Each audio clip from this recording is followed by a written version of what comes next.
El racismo estructural detrás del Estado Plurinacional de Bolivia, por Lina Porras, Juanita Monge, Ángel Dana. La descolonización no pasa exclusivamente por reconocer lo que se llama la autodeterminación de los pueblos.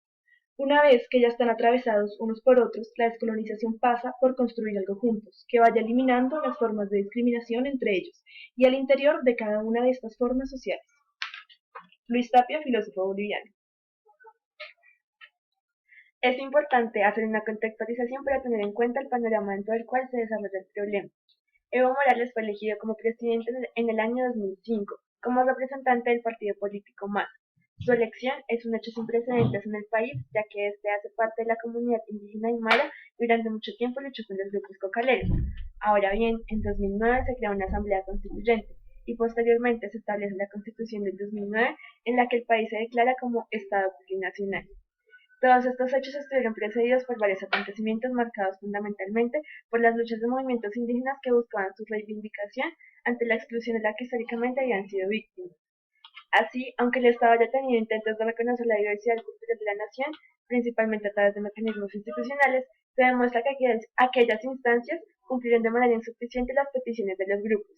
Es por esta razón que la creación de la Constitución del Estado Plurinacional se presenta como otra de las estrategias ejecutadas para aliviar todas las tensiones que por tanto tiempo habían estado confluyendo en un mismo escenario. Partimos pues de la siguiente hipótesis. En Bolivia el racismo continúa siendo un fenómeno constitutivo de las relaciones sociales y jerarquías, esto aún después de 11 años de gobierno de Evo Morales, cuyo discurso y programa de gobierno se ha caracterizado por sus intenciones descolonizadoras, lo que incluye, a partir de la Constitución del 2009, el reconocimiento constitucional del Estado boliviano como un Estado plurinacional. Partiendo de esta situación, desarrollaremos la hipótesis de que en Bolivia el racismo nace como una forma de jerarquización en la colonia que se mantiene hasta hoy. En este sentido, podemos hablar de que existe una identidad nacional excluyente, una visión unificadora del Estado, y que éste se constituye como una institución colonial eurocéntrica y universalista. Para desarrollar la hipótesis, vamos a contrastar las estadísticas y el discurso de la plurinacionalidad partiendo de los siguientes conceptos.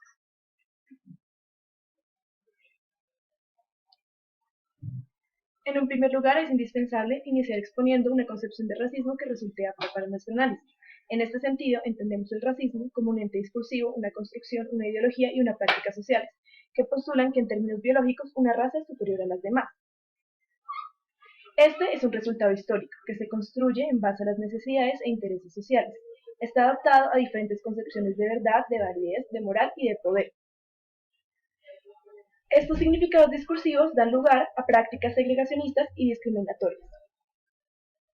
En este sentido, situamos el racismo en el contexto de la experiencia global del colonialismo europeo y según el modelo de racismo blando que se presenta especialmente en las sociedades latinoamericanas, donde se caracteriza por aparecer en sociedades mestizas, donde las relaciones raciales son relativamente armónicas, sin instituciones estatales que administran estas diferencias, después de la abolición de la esclavitud y sin notables enfrentamientos ni violencia racial.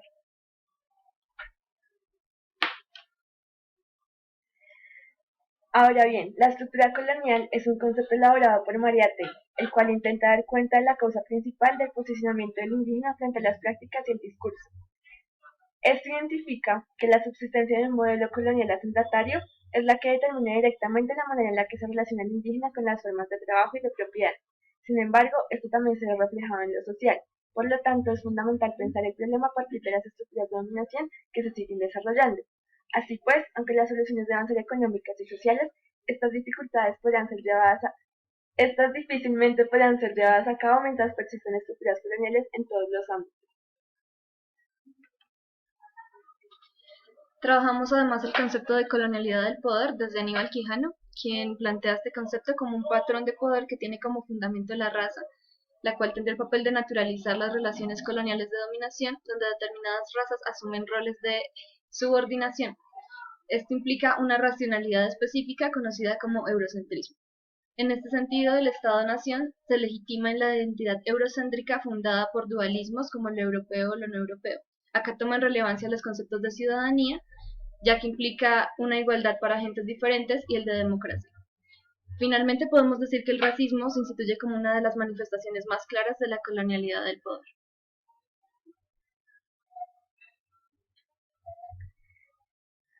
Casanova define el colonialismo interno como unos fenómenos de conquista en los que las poblaciones de nativos no son exterminados y forman parte primero del Estado colonizador y después del Estado que adquiere una independencia formal.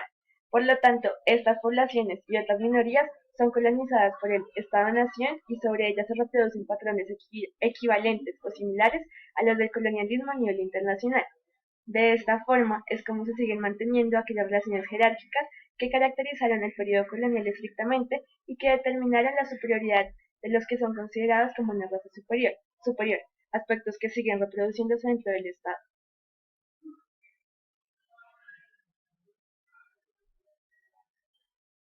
Ya que tenemos claros los conceptos, vale la pena abordar ahora sí el problema, la constitución, el discurso y la realidad. En primer lugar, vamos a hablar de la Constitución Política del Estado, sancionada en el 2009, donde se reconoce el Estado boliviano como un Estado plurinacional. Esta es una iniciativa decolonial que parte del reconocimiento y la participación de las diferentes naciones. En este sentido, se contrapone a la idea de Estado nacional moderno. En la Constitución se reconoce que Bolivia se constituye como un Estado unitario social de derecho plurinacional, comunitario, libre, independiente, soberano, democrático, intercultural, descentralizado y con autonomías. Bolivia se funda en la pluralidad y el pluralismo político, económico, jurídico, cultural y lingüístico dentro del proceso integrador del país.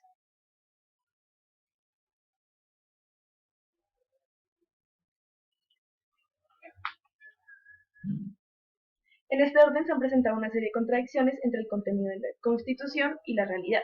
Estas pueden ser explicadas por el hecho de que el actual gobierno continúa inscrito en la ya mencionada estructura política y estatal tradicional, que permanece como un esqueleto sobre el cual se acomoda el MAS y por ende el gobierno actual.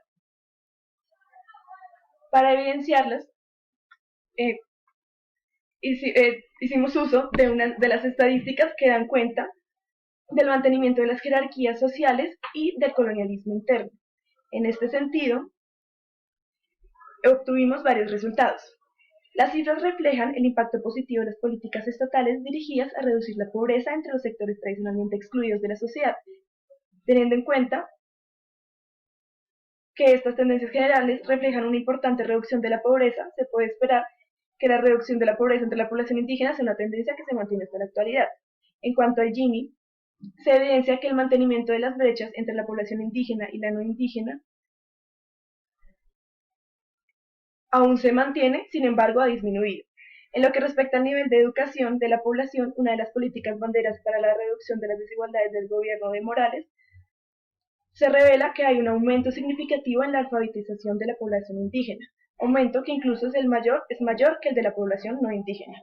A pesar de que la brecha entre las dos poblaciones se mantiene, esta se reduce considerablemente.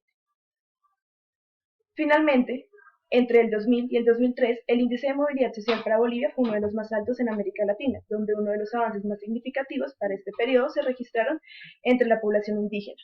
En conclusión, a pesar de que las anteriores cifras no dan cuenta de una radical transformación de la estructura jerárquica racial, entre otras cosas por la pervivencia de las desigualdades entre la población indígena y la no indígena, sí reflejan una mejora significativa en la distribución económica y en los niveles de educación dentro de la población indígena, mejoras que resultan de un impacto positivo de las políticas estatales.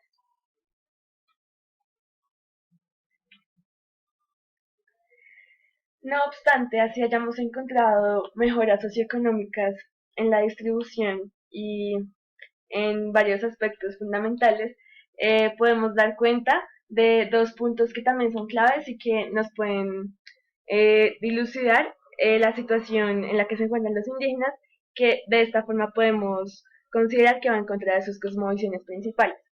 La primera hace referencia a la tierra.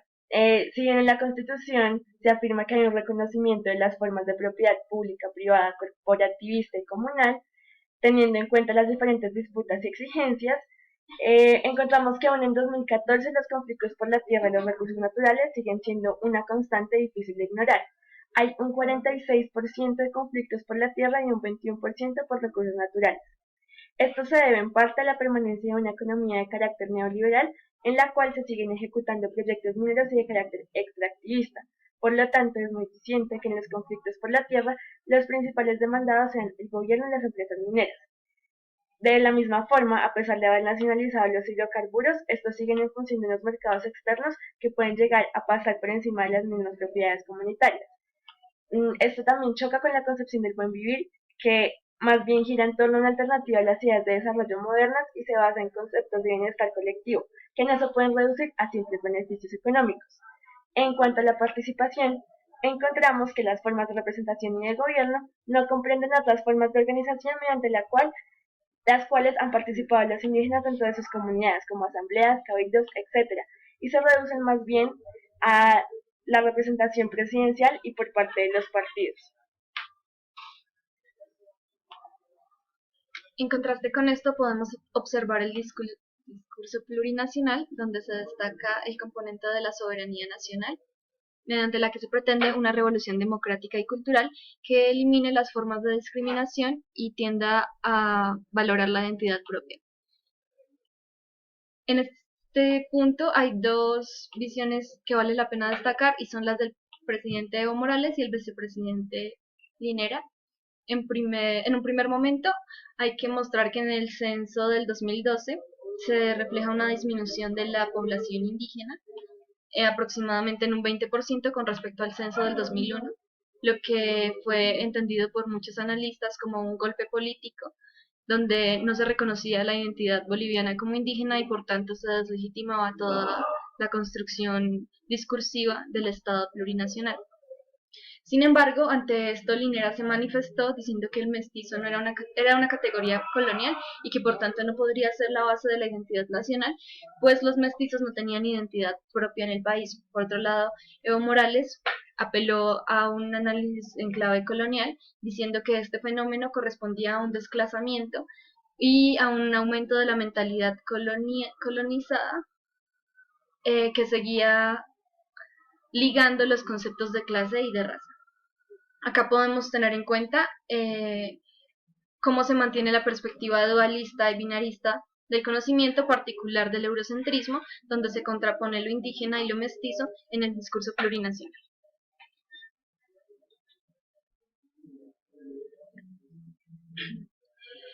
Por otro lado, hay que reconocer que en el Estado plurinacional de Bolivia los afrobolivianos no juegan un papel central. Por otro lado, a pesar de que en el 2009, con la constitución del Estado plurinacional de Bolivia, fueron reconocidos mediante el artículo 3, que manifestaba que la nación boliviana estaba conformada por la totalidad de los bolivianos y bolivianas, las naciones y los pueblos indígenas, originario y campesino, y las comunidades interculturales y afrobolivianas que en conjunto constituyen el pueblo boliviano. Este reconocimiento discursivo de sus derechos en la materialidad está marcado por una descalificación de esta identidad y el olvido, pues no se considera que la identidad negra haga parte de la construcción de la nacionalidad boliviana ni tenga un papel relevante.